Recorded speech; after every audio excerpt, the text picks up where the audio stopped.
معزز ناظرین، ہمارا ایک دوست سورت میں رہتا ہے۔ اس نے ہم سے فون کیا اور سوال کیا کہ ہمارے پاس 4 اولاد ہے اور چوتھی اولاد 10 مہینے کی ہے اور پھر سے ہماری بیوی کو حمل ٹھہر گیا ہے۔ ہم چاہتے ہیں کہ اپنی بیوی کا حمل ضائع کرا دے، گرا دے، تو کیا ہمارے لیے بیوی کے حمل کو گرانا جائز ہے؟ جبکہ ابھی جو حمل ہے وہ 15-20 دن کا حمل ہے، تو کیا ہم 15-20 دن کے حمل کو گرا سکتے ہیں، اسقاط حمل کرا سکتے ہیں؟ اگر ہم ایسا کرتے ہیں تو ہمارے لیے جائز ہے یا ہم ایسے فعل اسقاط حمل کی وجہ سے ہم گناہ گار ہوں گے یا نہیں ہوں گے؟ ہمیں اس کا جواب دیجیے۔ سوال کا جواب یہ ہے کہ ماہر ڈاکٹر نے یا تجربہ کار طبیب نے یہ کہہ دیا ہے کہ بچے کی پیدائش کی صورت میں ماں کی جان جا سکتی ہے یا بچے کی جان جا سکتی ہے یا دونوں کی جان جا سکتی ہے۔ یہ غالب گمان ہے یا یقینی طور پر ایسا ہو سکتا ہے،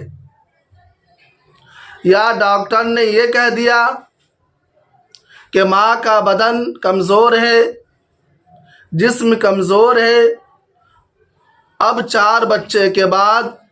اس کا جسم حمل کو برداشت نہیں کر سکتی، اس لیے حمل کو ضائع کرا دینا چاہیے۔ تو اگر ایسی بات ہے، ڈاکٹر نے مشورہ دے دیا، طبیب نے یہ رائے دی ہے، تو حمل شوہر کے لیے بیوی کا حمل ضائع کرانا یا ساقط کرانا یہ جائز ہے،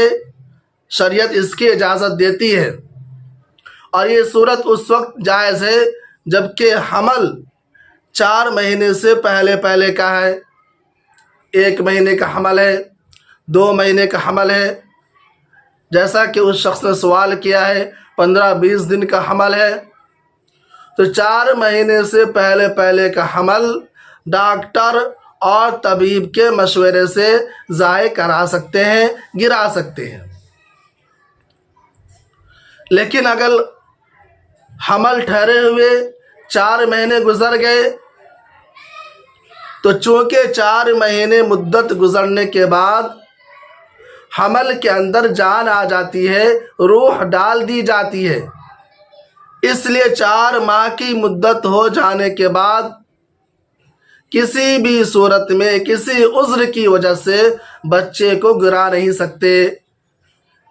اسقاط حمل نہیں کرا سکتے۔